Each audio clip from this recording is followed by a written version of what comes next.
Hey guys, and welcome to what will probably be the most complex reading of Aristotle's work because he's gone through all of that trouble to define key terms and to set up certain premises, and now he's going to try and entwine it and make sense of how to live the good life. So, what's our overall goal today? Well, we're going to explore a detailed elaboration on what's the final end or what is the chief good. Okay? Our success criteria will be we need to name, define, and interrelate key terms, as we always do, and then we're going to outline Aristotle's more nuanced elaboration on the final or the chief good. All right? That shouldn't say in, that should say on. Then we're going to outline how human function is related to the understanding of human happiness, which is what he kind of concludes near the end of the reading of chapters 7 and 8, the last two chapters of book 1. So the first thing I'd like you to do is to write these down and score yourself out of 4 for each of them, and then once that's done, could you do me the favour, pretty please, of a cherry on top, and write down your answer to this question. How might this image be associated with living a good life as a human being? To what a human being requires. That'd be great. Okay, let's start with some definitions of the key terms. Now, again, these key terms aren't mentioned in the summary, but they are kind of terms that have been revolved around. Now, the first thing we need to look at is this term of areti, which we could loosely define as virtue. But one thing we need to understand is that in Aristotle's time, virtue wasn't just like good personality traits or things in your personality that were acted upon and produce good behaviors. Now, virtue was really seen as an excellence, something you did, a way you excelled in character. So that's why I've got this picture of a sculptor who's actually quite gifted at his craft. And, you can see that he has some excellence in what he does. Well, virtue or arete would probably be defined in a very similar way, that a person has personality, which is, achieved a particular type of excellence in certain fields. So take a note. The second term is one that we looked at when we were looking at Paley's watch in year 11.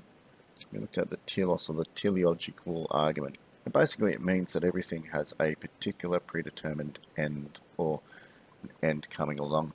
So telos is really important because we know that perhaps the good, or the chief good, as we go through, is actually synonymous with the telos, or the final end.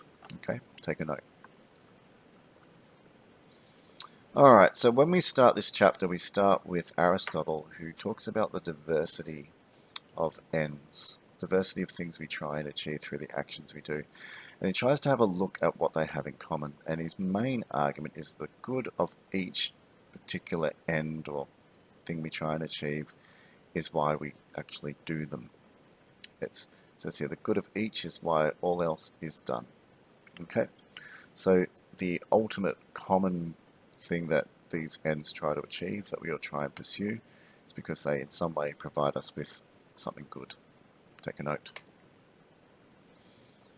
So what then, which goods should we perceive, and what should we focus on when we actually try to achieve these actions? Well, he says maybe we should look at the goods or the ends that actually can be achieved, right? Because not all ends actually have a finality. They're not the end of ends, so to speak. You can imagine that you do something to have a good education, but really you might be pursuing that for other ends. But it's not the final end, it's just a subordinate end, right? But one end that he thinks has got complete and utter finality to it is the chief good. And the chief good is desired for its own sake. We aspire to the chief good, the top good, because it is in itself the one thing that we want to aspire to. There's nothing that comes after it. And it has a finality because it's desired for itself. Take a note. And then he quickly moves into looking at happiness, and he says, well, happiness is very similar. Happiness meets all the criteria of this chief good. So in a sense, we could say happiness is the chief good. Okay? It's desired for its own sake, just like the chief good. And it meets all the criteria mentioned above, and it meets these criteria which belong to the chief good as well.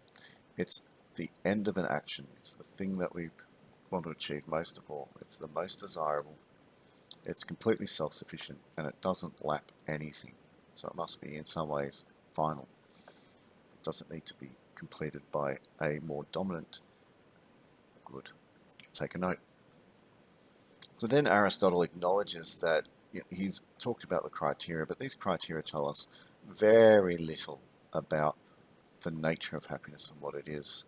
So he acknowledges that he needs to be clearer about it. And when he is clear about it, he starts talking about function, right? And he says that for a function, any function, the good that something can achieve, like maybe a function can achieve, resides completely in or is defined by the function in and of itself. And that may sound really abstract, so let me just quickly explain an example of that. Here we have a good flute player, and the good flute player is someone who plays the flute well. Now the function that she's performing is that she is playing the flute. But what makes her a good flute player, is that she can perform that function at a really high standard. So the good is encased or defined by the actual function in itself you're trying to achieve. I want to play the flute. I want to be the best at playing the flute. I will be the best if I perform the function really high. So the good is defined by the function and heavily related to the function. Take a note. So how does this relate to happiness? Well, he then starts to explore human functions. And he argues that humans do have functions because he's noted that, like other things such as a craftsman or the human body, these two people do try to achieve a particular good, and they have functions as well. So human beings must in general have functions. Some of those functions aren't really our focus because we share them with other objects, like for instance living or nutritional value for the sake of nutrition for growth's sake. These are functions that we share with plants. So because they're shared with plants, they mustn't be the function that makes us unique, which would allow us to achieve a particular unique human good. Take a note. So then we move on to considering other functions like the function of perception or the function of sentience, which means emotionally self-aware, which I've got a definition here. And he says these are things that we share with animals, so they're not uniquely human. So pursuing them isn't really going to make us happy because they're not related to the human function. We need to find this human function. We need to find out how we can do it well, because that's how we achieve the good, which is basically to live well as a human. So he then says, well, what is this function of humans? And he defines it pretty clearly. It's the activity of the soul, right, to perform reason and to have an intellect. So the human soul has an aspect of it that you wouldn't see in animals or plants, which is the capacity to perform reason. And here, because it's the activity of the soul and its capacity or its actual practice of reason that makes it happy, we get a really subtle argument, which is that happiness is an activity. It's something that you do, or something that is the result of what you do, rather than just an internal state. So you have to be happy or function in a happy way. You can't have the internal state to be happy. So reason is a function, and it agrees with the good, right? Because ultimately the function produces the good, which agrees with the function. In other words, the soul performing the reason is the desirable good that we want to achieve as a human being. And because humans reason, we have the function of reasoning due to our makeup and other things. We want to be the best possible reasoners in order to live well and to do something good, because again, the chief good, or the good of a thing, resides in its overall function, and humans have a unique function, which is to reason. So our goodness must somehow be related to reasoning really well, okay, because that's the good of reason. Take a note. Now it's not just performing the function, the unique function to to humanity, which is the capacity to reason, isn't something we just do instantaneously. To achieve it and to live a really good life, you need to practice this over the whole time of your development. Okay? Now, at this point, once that's been argued, Aristotle comes on and says, look, warning, what I'm providing you is an outline of the good. Later we're going to look at more detailed aspects as to how to achieve it, but this is just me trying to outline the basic argument. Alright, take a note.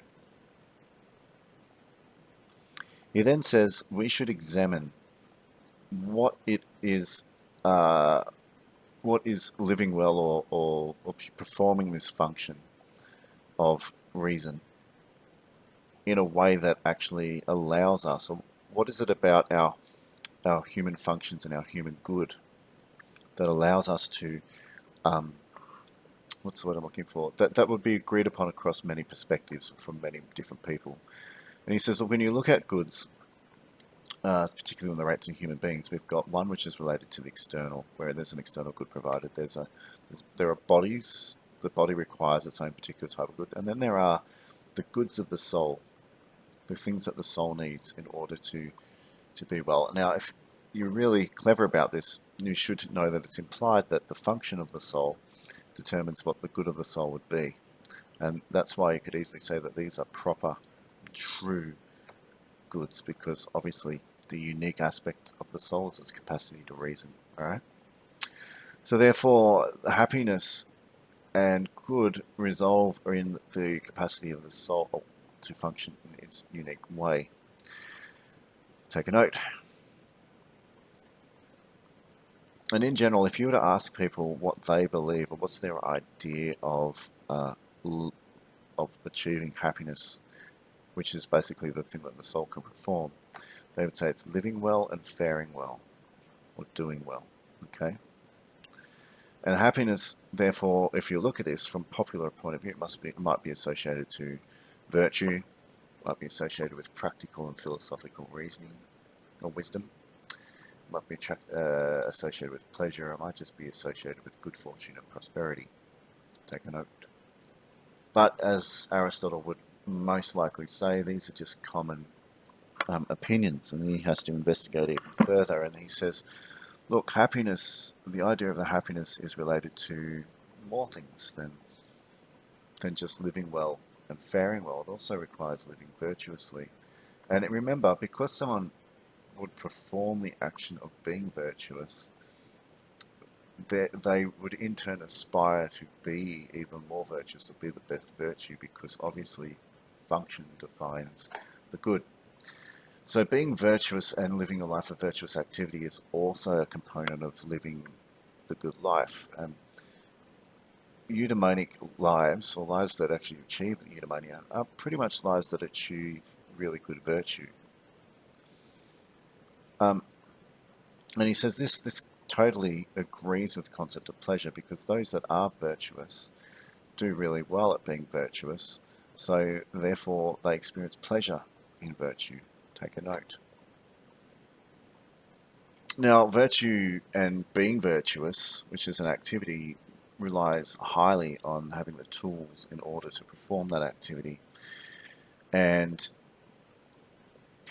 that doesn't mean, that means objects as well. It's not just personality traits, but objects and many different things. And he then finishes off by saying, well, that's why some people confuse happiness with being fortunate and wealthy, because it's these tools that you can acquire when you are wealthy that will enable you to be virtuous. And he's saying, well, that's not the case. Really, you get the tools and then you are virtuous, and you don't need to be wealthy. But some people see it's easy to get the tools when you are wealthy, and that's it. All right, take a note.